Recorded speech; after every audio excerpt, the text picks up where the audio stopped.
चलिए अब बात करते हैं राज्यसभा चुनाव के दंगल की। तो आज से भाजपा की बाड़ेबंदी, अभ्यास वर्ग प्रशिक्षण शिविर नाम पर ये बाड़ेबंदी की जा रही है। दोपहर 2 बजे तक भाजपा मुख्यालय में पहुंचेंगे सभी विधायक। शाम 4 बजे के आसपास रवाना होकर 5 बजे होटल में पहुंचेंगे। जामडोली के एक 5 स्टार होटल में सभी पहुंचेंगे। नियमित तौर पर विभिन्न सत्र अभ्यास वर्ग में आयोजित होंगे। तो वहीं भाजपा के वरिष्ठ अनुभवी नेताओं के विभिन्न सत्रों में संबोधन भी होंगे।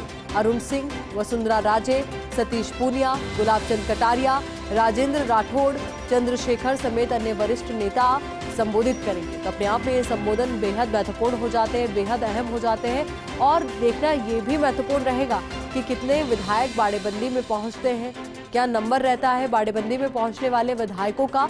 तो इसको लेकर के तैयारियां जोरों शोरों पर है। अब आज 2 बजे भाजपा मुख्यालय में सभी विधायक पहुंच जाएंगे।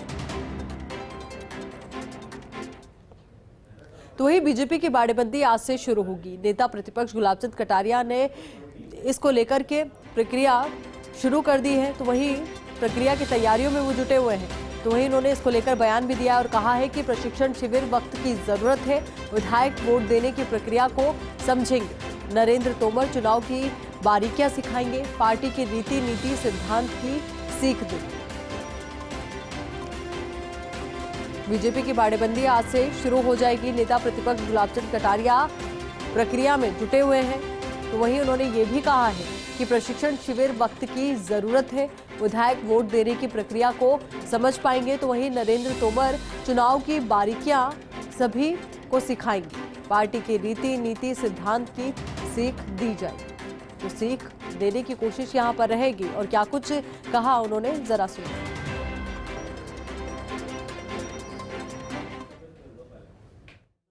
कह सकते हैं अगर ये करना होता तो बहुत पहले करते हैं, पर ये ज़रूर है कि ये वोट बहुत टिपिकल ढंग से दिए जाते हैं।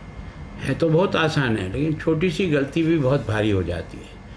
तो एक तो थोड़ा उसके बारे में भी उनको जानकारी मिल जाए, और दूसरा निश्चित रूप से उसका समय का उपयोग करके पार्टी के बारे में भी, बाकी विषय के बारे में भी जानकारी देंगे। और सावधानी रखना कोई भाड़ेबंदी नहीं होता है, समझदारी होती है। तो मैं सोचता हूँ कि उन्होंने 2 तारीख से ही बाड़ेबंदी के रूप में की है, लेकिन अब की बार मुझे ऐसा लगता है कि कुछ तो वही खेल होगा, तमाशा होने वाला दिखता है। कारण क्या है कि इन्होंने 2 बार में जो लोगों को आश्वासन दिए थे वो पूरे नहीं हुए, तो वो भी अंदर ही अंदर आग सुलगा रहे हैं। और दूसरा क्या है कि लोग सोचते हैं कि ये समय का लास्ट दौर है। इस लास्ट दौर में जो है ना, सरकार को जितना दबाया जा सकता है उतना दबाओ, जितने काम निकाले जा सकते हैं उतने काम निकालने का प्रयास करो। तो एक तरह से निश्चित रूप से ये जो है गेम बहुत रोचक। अब इसी खबर को लेकर बातचीत के लिए हमारे सहयोगी ऐश्वर्य प्रधान हमारे साथ जुड़ चुके हैं। ऐश्वर्य, गुलाबचंद कटारिया का बयान सामने आया है। उन्होंने कहा है कि कुछ ना कुछ खेल होगा, कुछ ना कुछ बड़ा तमाशा तो होगा। देखिए, यहाँ पर नेता प्रतिपक्ष गुलाबचंद कटारिया से जब हमने बात की है तो उन्होंने 2 शब्द, 2 लाइन जो है वो बड़ी महत्वपूर्ण बोली है। उन्होंने कहा कि गेम तो होगा और बड़ा रोचक होगा। तो इस बात को लेकर अब कांग्रेस कैंप में भी स्वाभाविक तौर पर खलबली मच सकती है, क्योंकि सियासी तौर पर सभी अपने आप को आत्मविश्वास से लबरेज दिखाते हैं।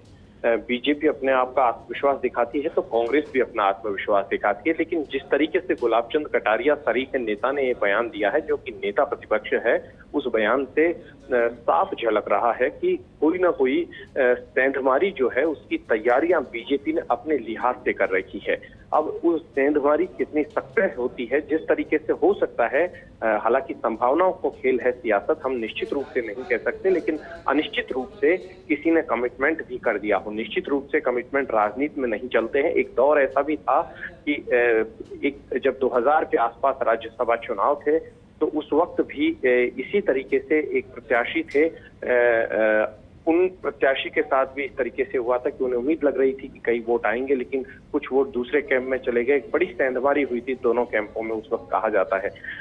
लेकिन यहाँ पर भी सियासत में कुछ भी हो सकता है, सियासत में कुछ भी संभावना जो है उसका खेल होता है। लेकिन गुलाबचंद कटारिया का कॉन्फिडेंस ये बता रहा है, क्योंकि गुलाबचंद कटारिया एक डिफरेंट टाइप के लीडर है। यानी बहुत कम जो होता है कि वो बात को घुमाकर बोलते हैं और स्ट्रेट फॉरवर्ड बोलते हैं। जो उनका स्ट्रेट फॉरवर्ड ये बयान है ये बड़ी बात है। तो दूसरी तरफ भारतीय जनता पार्टी के नेता एक बड़ा मुद्दा और अब उठाने वाले हैं इसी दौरान, भले ही बयानों के जरिए उठाएं या फिर प्रदेश संगठन के जो कार्यकर्ता हैं वो आंदोलन करें। जो दुष्कर्म की घटना है कल जयपुर में हुई है, परसों जयपुर में हुई थी, उस घटना को लेकर या फिर एक महारानी कॉलेज के बाहर की जो घटना थी या अन्य ऐसी घटनाएं हैं जो पिछले इन 7-8 दिनों 15 दिनों में हुई है, आपराधिक घटनाएं, जो बालिकाओं के साथ दुष्कर्म जैसी घटनाएं या फिर दुष्कर्म और दलित और पिछड़ों के साथ पीड़न जैसे मामले, इस तरीके के मामलों को भी भारतीय जनता पार्टी उठा सकती है, जिससे कि कांग्रेस कैंप में और भी मनोवैज्ञानिक दबाव डाला जा सके।